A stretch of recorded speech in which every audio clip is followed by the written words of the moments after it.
healing, reflexology, past life regressions, hypnotherapy, yoga, and more.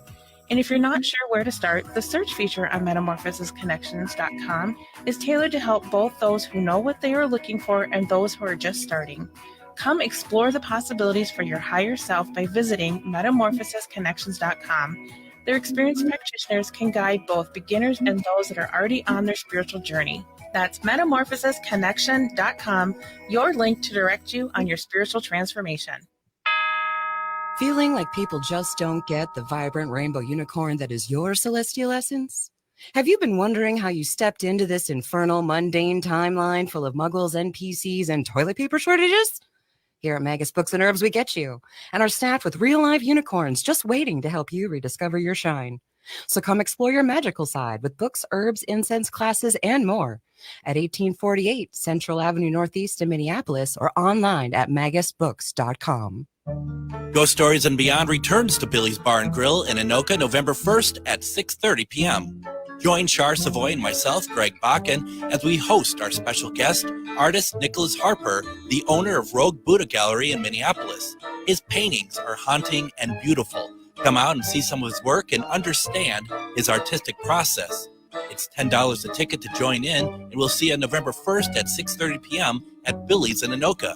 Don't forget, burgers will be half price. With your AM 950 weather, I'm Brett Johnson. Look for rain tonight with a low around 38, Friday cloudy with a high near 42, and Saturday cloudy with a high near 34. Satisfy your sweet tooth at Latunji's Palate. They have gourmet desserts, including the best peach cobbler in the world, which will satisfy any craving. Latunji's offers vegan and gluten-free options, plus sandwiches and coffee drinks. Visit Latunji's Palate for more info or stop by their Minneapolis location at 1400 Park Avenue South. Portions of the following program may be pre-recorded.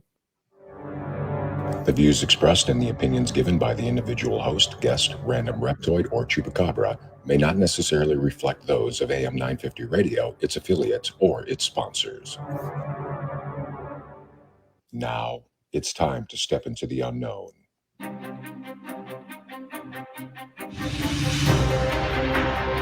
There are things people experience but never talk about. A shadow moving in the corner, flickering of the lights, a disembodied voice. We invite you to talk with us. Share your story, share your experience, because this isn't just your story. This is our story. This is Ghostbox Radio with Greg Bakken. And this is Ghostbox Radio on AM 950, where every night we talk about the paranormal, ufology, Bigfoot, and so much more. My name is Greg Bakken, and thank you very much for joining me tonight.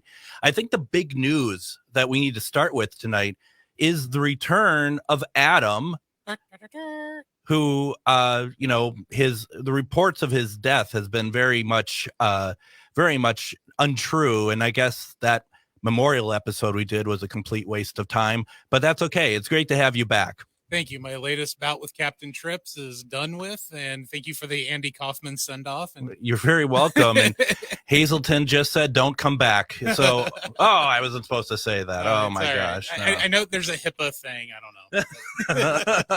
know. I'm not a doctor, so. Really? Then who are you?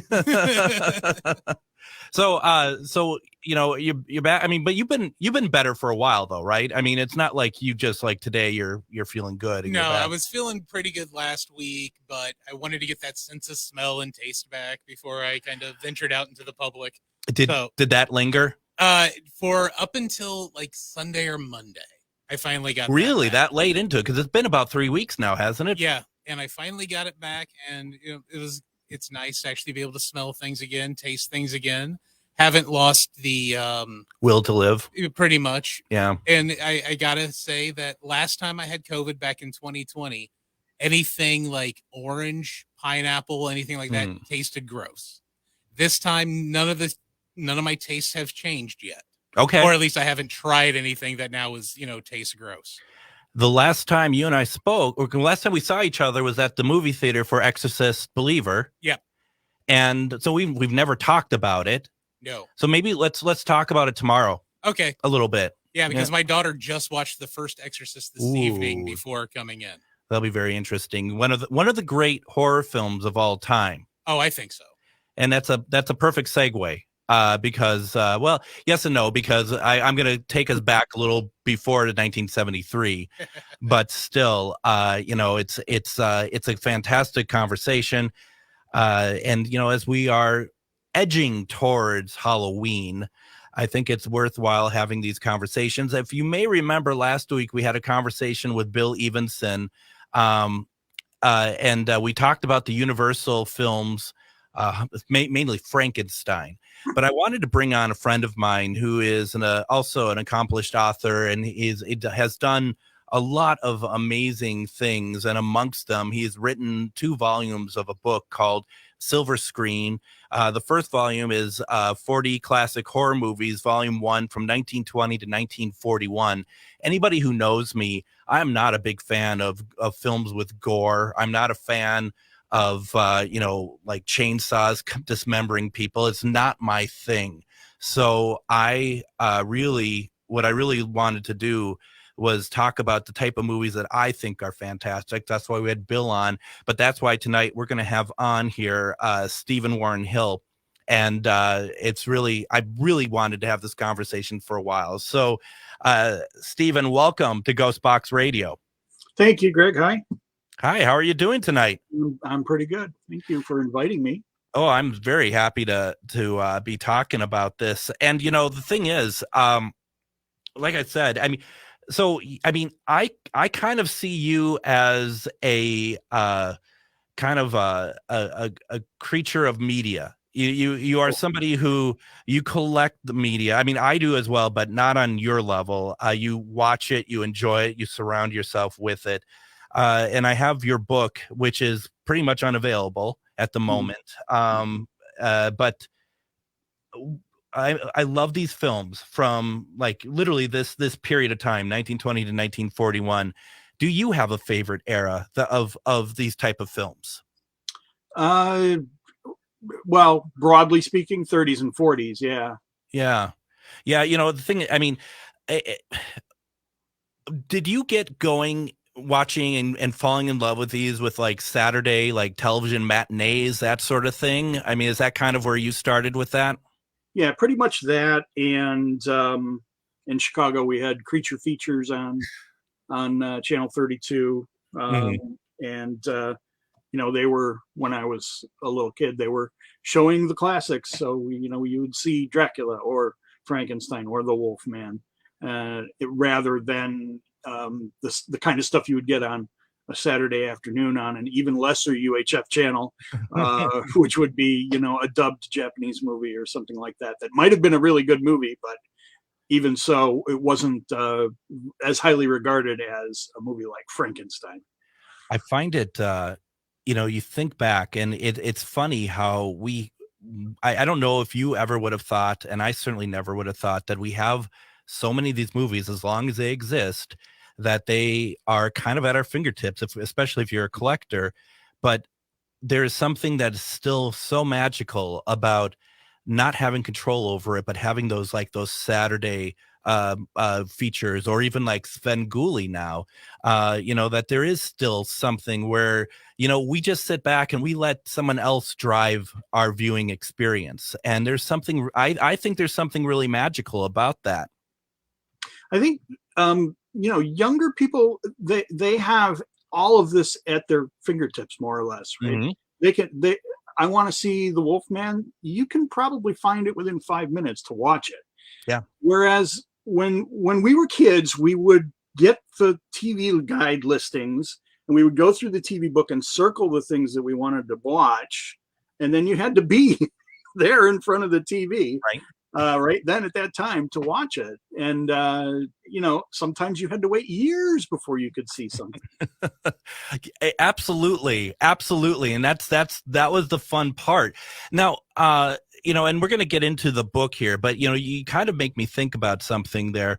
Now, once again, and I, Steve, I know from all the years I've known you for, damn. No, we go back to the 80s. Yeah. We go back to the 80s, which is odd because I think we're both still just about to hit 30. But is there anything that's out there film wise that exists, but you have not been able to see it recently, or that's kind of on your must have like sort of list? My gosh. Off the top of my head, no, because so much of it now I'm flabbergasted. This is a whole other topic, but I'm flabbergasted by how many movies are being scanned in 2K, 3K, 4K, 8K, and being released in high definition that we never would have thought we would even see coming out on home video, Right. just 10 years ago. It's astonishing. And even the most obscure movies are coming out on boutique labels, and we're so grateful for that. Mm-hmm. And they're not just throwing them out there either. They're scanning them in high def. They're spending time cleaning them up. They're putting them out there with extras and selling them. I see people react to the prices sometimes of collector's edition Blu-rays, and I just think, back in the 90s, I would spend $125 on one movie on Laserdisc. So what are you complaining about? But yeah, sorry, go ahead. No, but you're absolutely right. Us people who collected every format imaginable, Laserdisc was kind of, but Laserdisc was actually, wasn't that just a little less than rent to own VHS in that market? Just because wasn't it a little bit, because I thought that the whole point was that not a lot of people had Laserdisc.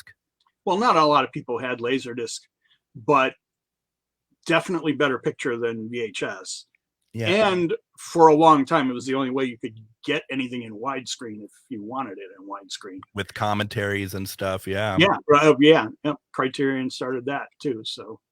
Amazing. Exactly. But to get back to your original question, the only thing I can think of is the one movie that probably none of us is ever going to see, London After Midnight, the Lon Chaney. Oh, yeah. Vampire movie that has been lost for a long time and probably will never resurface. The film was believed that the only, whether it's negative or a copy, was in the was in the MGM Vault 7 fire, if I'm not mistaken, right? You could be right. Yeah, I think that's where, as well as I think all of the negatives for all the cartoon shorts for like Tom and Jerry, for that matter. So yes, going to some comments real fast. Emily, also known as Crunchy Soap, and I kept calling her Crunchy Soup for the longest time, not purposely. The classic Universal monster movies are some of my absolute favorites, particularly Bride of Frankenstein. Since we had Bill on last week, we talked a lot about Frankenstein, but if you're looking at those set of films, do you have a favorite of the Frankenstein films? I do. And I did listen to your discussion with Bill, and Bill and I are friends. We've known each other for not as long as you and I have known each other, but for quite a while. And so I'm kind of on the similar wavelength. My favorite is Son of Frankenstein. Yes. Partly because of the depth that it can get into, because of its running time being so much longer than the other movies. I'm not a great, I admire James Whale's movies, but I'm not a great fan of his style, in so much as the humor, the comedy that he injects into his films doesn't resonate with me. So that in that regard, although I do love Frankenstein and Bride of Frankenstein, and Bride especially for the music, the Son of Frankenstein's got the tone and the performances that I prefer out of those movies. I like the later movies as well, but Son of Frankenstein pips them all. I think it does for me as well. And at the risk of retreading on a conversation from last week, I do laugh because I feel like I want to say that it's a ripoff of Young Frankenstein, which is absolutely not true, absolutely impossible. But it's just the parody sometimes is really pretty spot on when you look at Young Frankenstein. Yeah, right. Unbelievable. It's like trying to watch 0 Hour after you watch Airplane. It's, you just can't believe it exists. Absolutely. And, looking at it, and just like I'm just looking through the films. And by the way, I mean, like we said, this book currently isn't available, but it is a beautiful, beautiful book that's been put out by Tellus Publishing out in the UK. One of the things I see like on the cover here, and I do feel like partially why I want to talk about these films so much is simply the fact that, to your point earlier, how unbelievable it is that we can have these in such quality, and Nosferatu being on the front, a fantastic transfer, and this is kind of the way to really. How lucky we are to watch these. And I also, like I have on Blu-ray, I have Faust, and it's once again such a beautiful expressionism film that just, I don't know. I mean, it's hard to watch sometimes, but the visuals on Faust is utterly stunning. Yeah.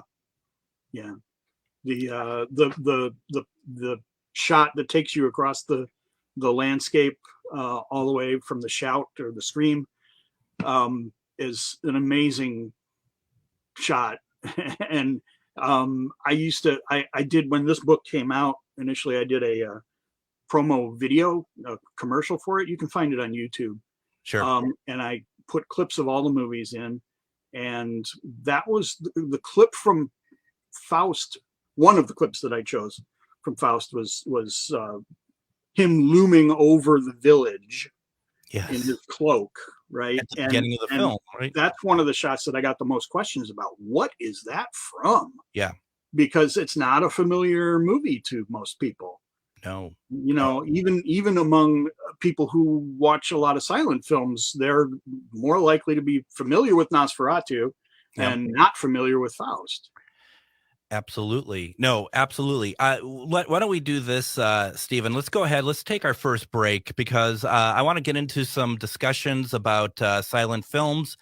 There's a lot that we can talk about here. And if anyone has questions for Stephen Hill about any films that you find interesting, put them in there and we can talk about them. And we'll talk more about that. You're listening to Ghostbox Radio on AM 950.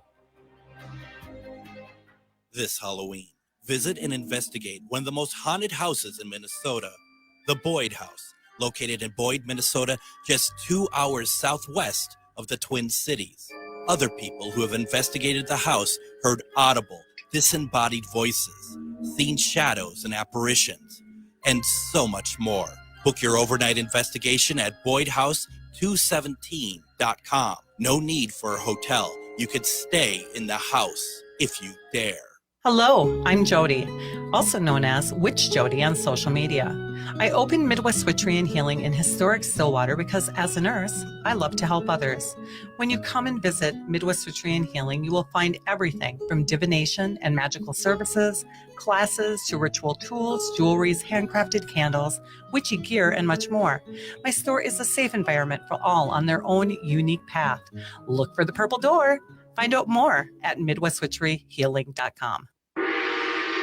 Magus Books, your multicultural spiritual supply store. Stop in and expand your horizons with books, classes, readings, and supplies at magusbooks.com or in our shop at 1848 Central Avenue Northeast in Minneapolis.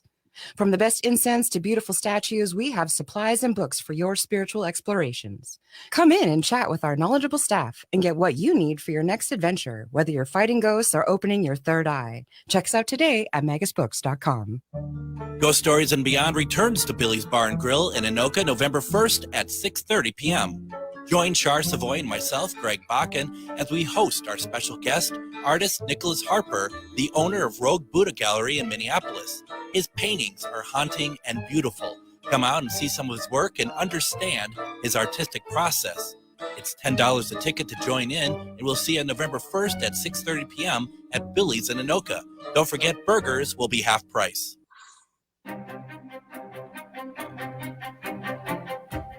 And don't forget to join us on Tuesday, Halloween night.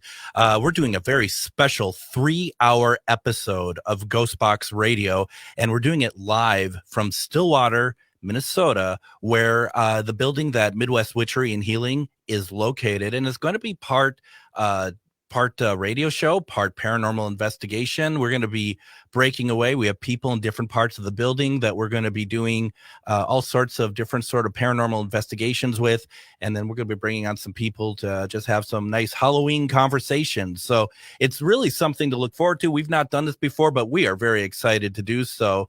And we'll have Adam here at the station. He'll be helping out. Are you excited for it?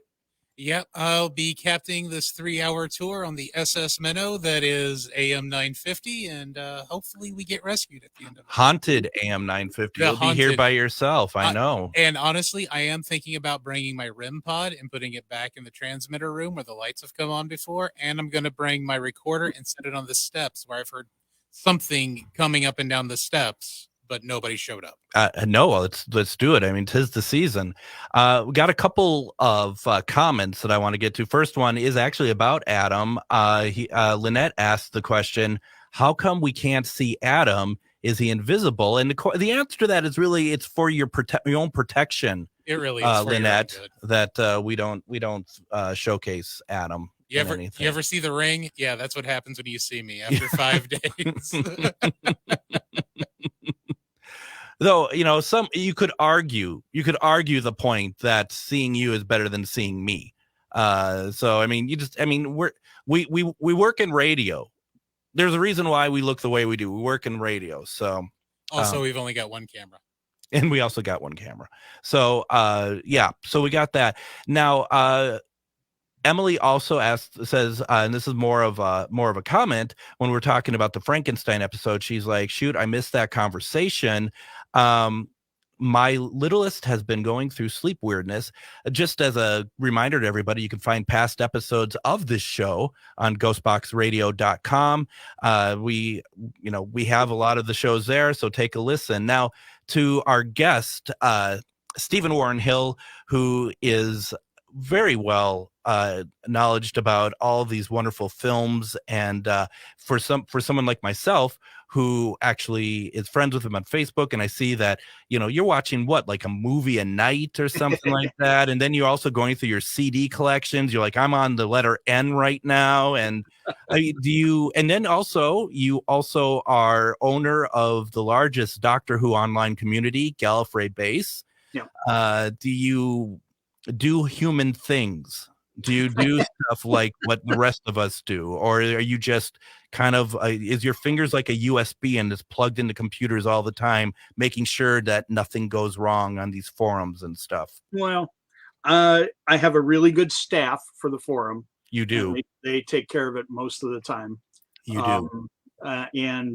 So I don't have to worry about that so much as I used to.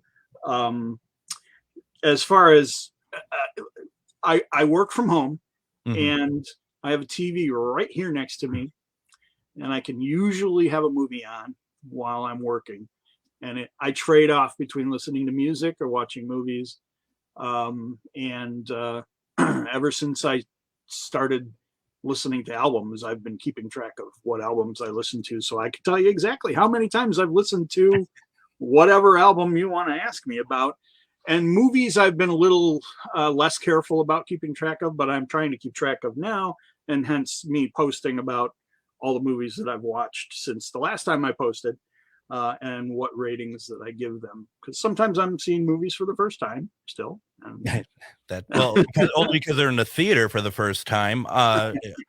So what is it about us? I'm going to lump myself into that. We are connoisseurs of media.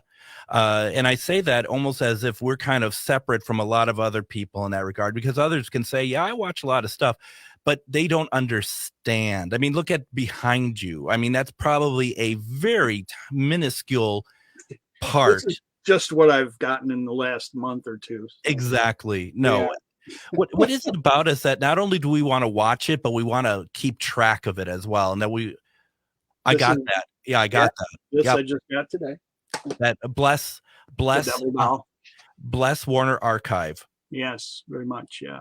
And also when Universal, and was this through Kino? I can't remember. They would do like the 4 movies, the 4 horror movies, like from the 30s and 40s. Like I think that's where Black Cat was part of it. Do you know which collection I'm talking about? There's like 8 volumes or something like that.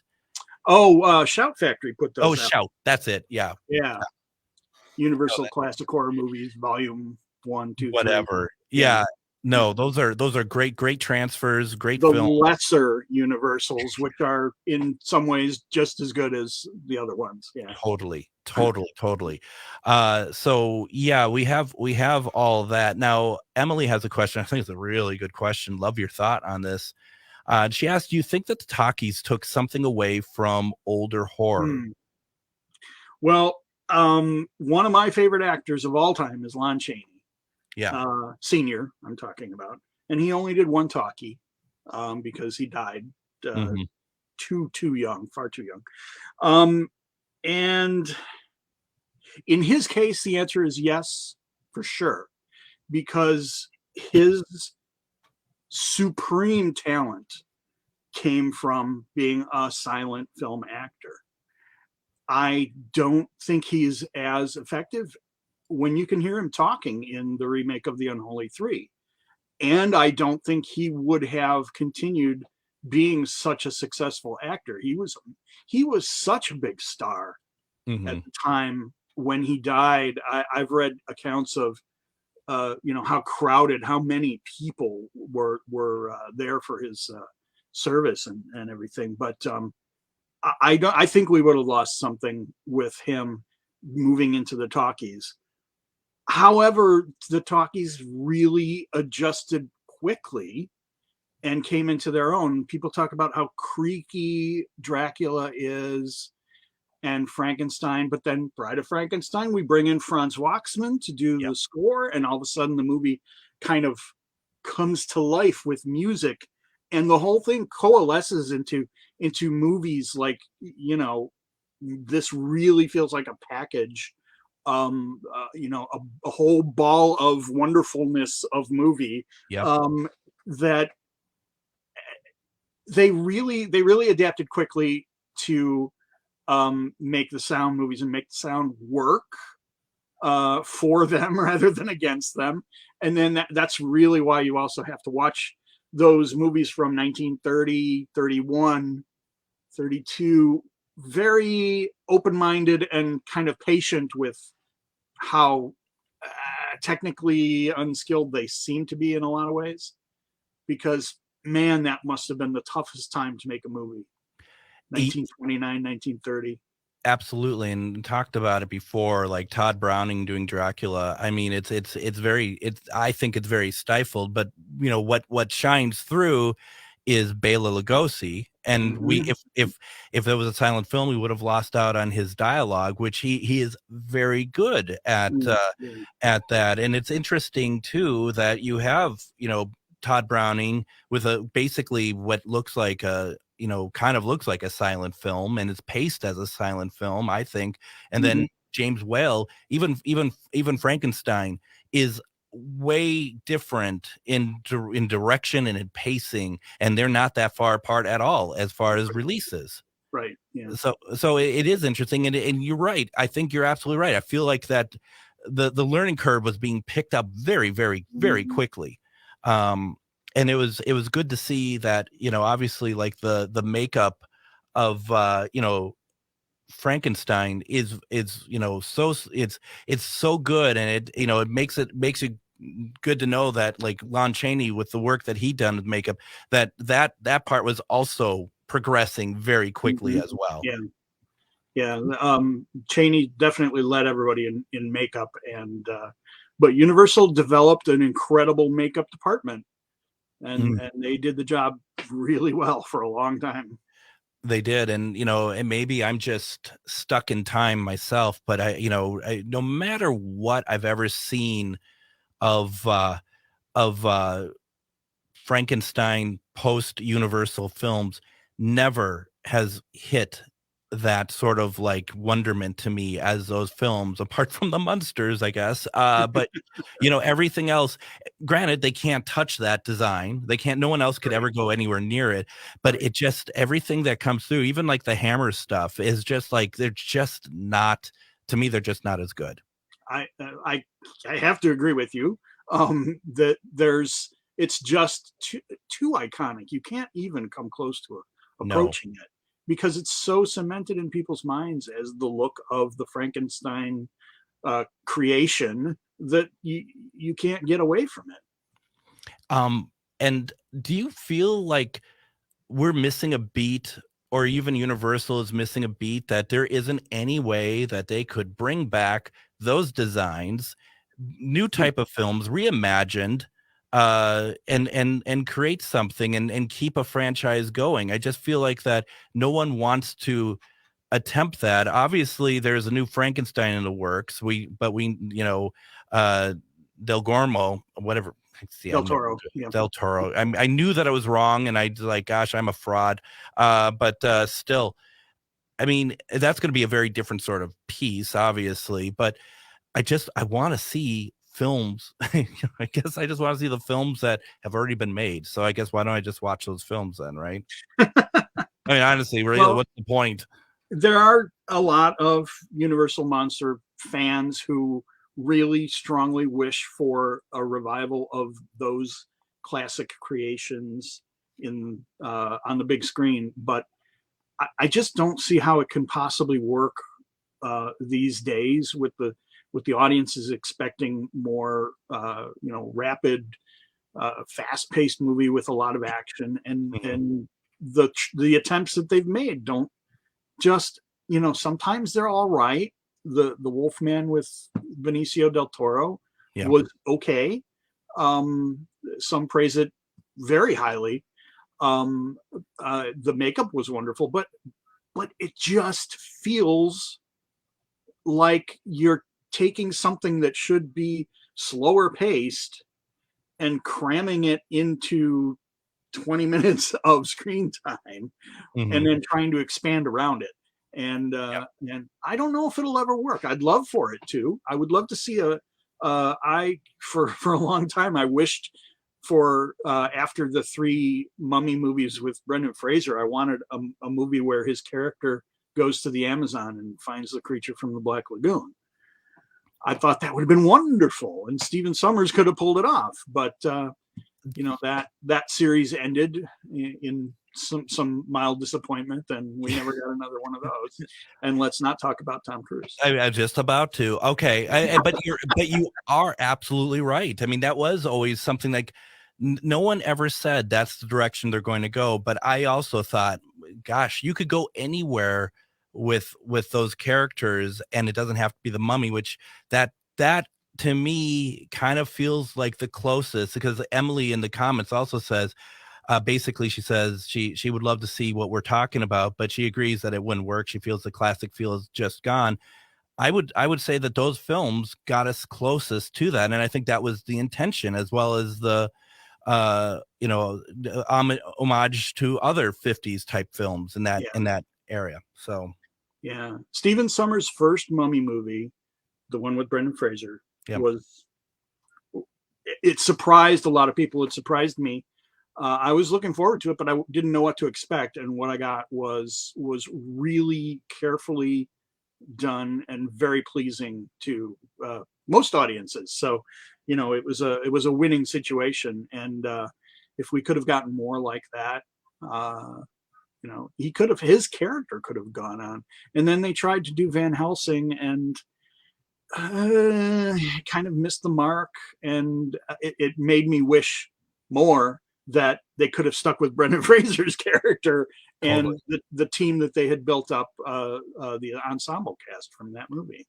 Now, we saw in August the film Last Voyage of the Demeter. What did you think of that? I have not seen that yet. Oh, look at that! My gosh, we got one. It's sitting over there. I haven't seen it yet. It just came out. You have you picked it up right away. My gosh. Oh, yeah. I pre-order almost everything. God, it's amazing. It's amazing. Otherwise, I forget. If I don't order it right away, I forget. And then 2 years later, I go, that came out.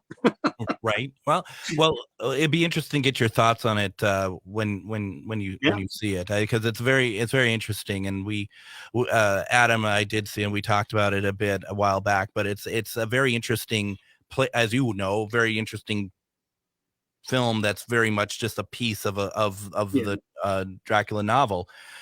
So Emily also says, and this is what I was also going to say, when we talked about surprised that some of these films have come out, let alone in beautiful quality. She mentions Mystery Science Theater 3000 made a 50 horror movie lover, but in some ways that was the only way we could see some of these films was as MST3K episodes, which kind of like, and the condition of those prints that they used added to their ability to make fun of them. Of course, they would make jokes about missing frames and things like that. But when you see those movies in restored format, and I'll give you an example because just recently released within the last couple of weeks, double feature Blu-ray of the giant Gila monster and the killer shrews. The prints of these movies are wonderful, and the killer shrews becomes a movie that you realize that's not that bad for a low, almost no budget movie where they put carpets over dogs to be shrews. And it's better than you think it is. But the prints that they used to use on MST3K would never let you feel that way about the movie, right? No. And you could never see a movie that might be okay underneath it all. So that's another benefit that we get from these restorations that we're getting. I can't say enough about how wonderful it is to get these new scans of, the original camera negatives and see these movies like we never have seen them before.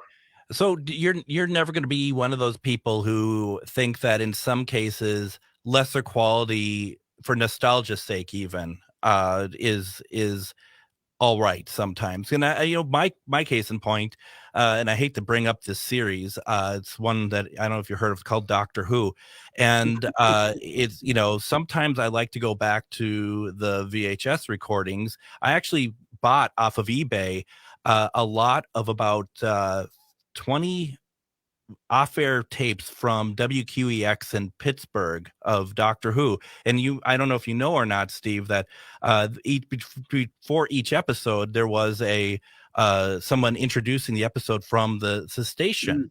One of them was the guy who played Handyman Negri, because that was Pittsburgh where Mr. Rogers was in, and they got it wrong every time. They got the names wrong, they got everything.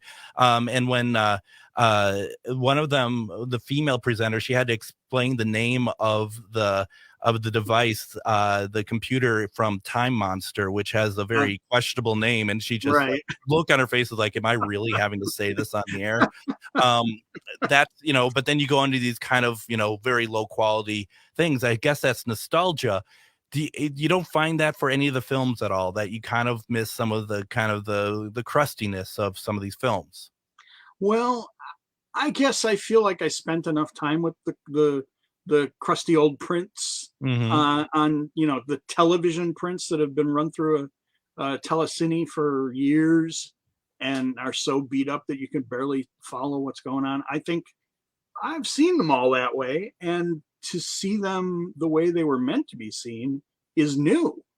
So I can't really say I feel nostalgic for those. I suppose it's kind of it's kind of a unique throwback experience to go back and watch that camera copy of Ambassadors of Death, Doctor Who in color that everybody had a copy of back in the 80s. But I at the same time, if I'm going to watch it, I would prefer to watch it in the best quality possible. Absolutely. Why don't we do this? Let's take our next break. When we come back, we're going to talk more about these films. Also, any questions you have, put them in the chat, and we'll keep this conversation going. You're listening to Ghostbox Radio on AM 950. This Halloween, visit and investigate one of the most haunted houses in Minnesota, the Boyd House. located in Boyd, Minnesota, just 2 hours southwest of the Twin Cities. Other people who have investigated the house heard audible, disembodied voices, seen shadows and apparitions, and so much more. Book your overnight investigation at BoydHouse217.com. No need for a hotel. You could stay in the house if you dare. Hello, I'm Jody, also known as Witch Jody on social media. I opened Midwest Witchery and Healing in historic Stillwater because as a nurse, I love to help others. When you come and visit Midwest Witchery and Healing, you will find everything from divination and magical services, classes to ritual tools, jewelries, handcrafted candles, witchy gear, and much more. My store is a safe environment for all on their own unique path. Look for the purple door. Find out more at MidwestWitcheryHealing.com. If you own a holistic or metaphysical business and are looking to expand, then you need to be listed on MetamorphosisConnections.com. It's a network where you can grow with like-minded practitioners and reach new clients. MetamorphosisConnections.com is an online directory you need to list yourself and your business. Our platform makes it easy for you to create listings of your products and services, and you can also choose to list your classes, events, and so much more. MetamorphosisConnections.com helps you create weekly and monthly promotional ads targeted towards your potential clients and promotes them for you via social media and newsletter. There are clients searching for your specialty right now. Let us help them find you. Start your listing today so you can share your own unique gifts and talents by finding the level of membership that best fits your needs. Let us help you reach your clients that are searching for what you do. Visit MetamorphosisConnections.com and sign up today. With your AM 950 weather, I'm Brett Johnson. Look for rain tonight with a low around 38, Friday cloudy with a high near 42, and Saturday cloudy with a high near 34. Find a delicious treat at Latunji's Palate. Try their world-famous peach cobbler or indulge in their gourmet dessert sandwiches and coffee drinks. You can also find Latunji's gourmet desserts at Lunds and Byerly's at the North Market Minneapolis Farmers Market Annex or Bobby and Steve's. Visit latunjispalate.com for more.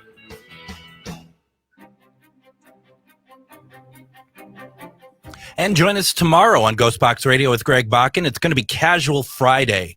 As always, we could talk about whatever's on your mind. I also have a lot, and I do mean a lot of responses to my question 2 weeks ago about pets in the afterlife. If a pet has visited you, I want to go through those because the night that I was going to do that, I couldn't actually do the show after all. So I want to go through those because a lot of people gave some very heartwarming responses. And I think that is that's very cool. So I want to make sure that gets honored as well. We are having a conversation with Stephen Warren Hill, author of the book you can't get, which is called Silver Screen, 40 Classic Horror Movies, Volume 1, 1920 to 1941. You also did a Volume 2 as well. Mm-hmm. And, I'm not trying to be rude or anything to people, but you are missing out by not having this. This is a very, very nice book, Steve.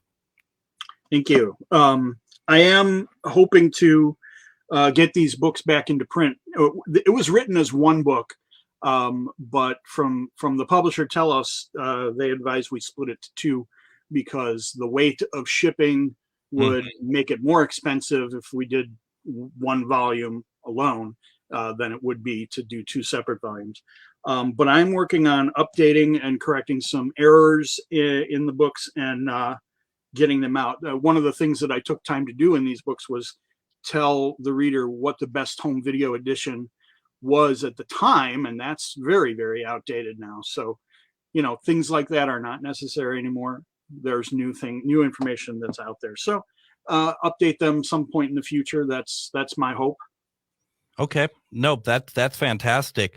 Now, one of the things that we had talked about with Bill was the which I had heard about, and I think it might have even been in some of the documentaries about Frankenstein.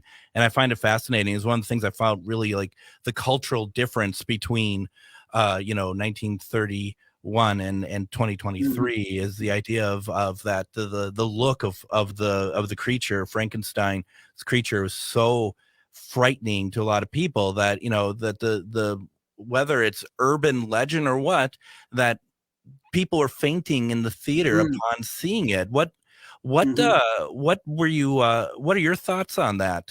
Well, I can say that when I was working on my book, I did find a story, and I apologize now for not actually finding this anecdote. It's somewhere buried in my book, and I can't remember which movie or which person. But what I remember what they wrote, because they said that they were in the movie theater watching whatever the movie was. Let's say it was Frankenstein, and at one point, a woman in the audience stood up, let out this scream, and went running out of the theater.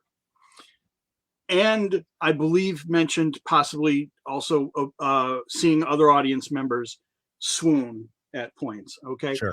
And described the effect as electrifying, and how it really kind of chilled the audience to the bone at that kind of reaction. Like, yeah, they were feeling it too. They just didn't actually let out the scream and run out of the theater.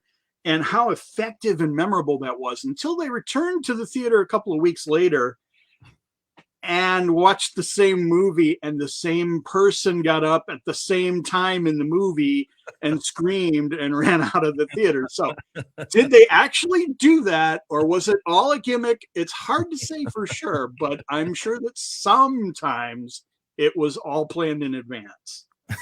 I remember watching the film Misery in theaters, and that part where the sheriff is looking in screen, and then his torso blows open from the gunshot. A guy next to me, he all of a sudden you hear "holy," and then you know what, and he runs out of the theater. And about 5 minutes later, he just kind of like slinking back to see, because he feels so stupid. And no, that wasn't me. That was actually truly somebody else. One thing I wanted to mention to you, Steve, is that have you listened to the podcast, The Extras? No, I haven't. You might want to. It's really pretty much about the Warner archive and stuff. And, we're talking about films that just get a lot of love and stuff. And it's not one that I've actually seen, but it's Robot Monster, and all the care that went into that and stuff. And for a film that was shot over 4 days, the way that they took all the restoration and stuff, and to your point, that's exactly it. So I won't lie, when I got my Robot Monster Blu-ray, the 3D Blu-ray, I wanted to watch it that night on my 3D TV. I was so excited to watch Robot Monster. Now, how unbelievable is that? But it looks incredible. What a world we live in. Right. What a time to be alive. Blu-ray of Robot Monster. So as we have about 8 minutes left or so, let's talk a little bit about the Val Lewton films. Yeah. Okay. So So as much as I love the Universal horror movies, and I do, absolutely I do, I wish that people loved the Val Lewton RKO movies just as much, because I love them just as much. They're a different tone, they're a different feel, but what they do get right is so awesome. And movies like The Seventh Victim and The Curse of the Cat People, and even those are some of the lesser known ones, if you consider that I Walked with a Zombie and The Cat People are probably the better known ones. But then there's the ones with Boris Karloff, there's The Body Snatcher, and there's just some amazing work in there. And I know that Martin Scorsese, for example, calls The Seventh Victim as one of the best movies he's ever seen. And I have to agree with him.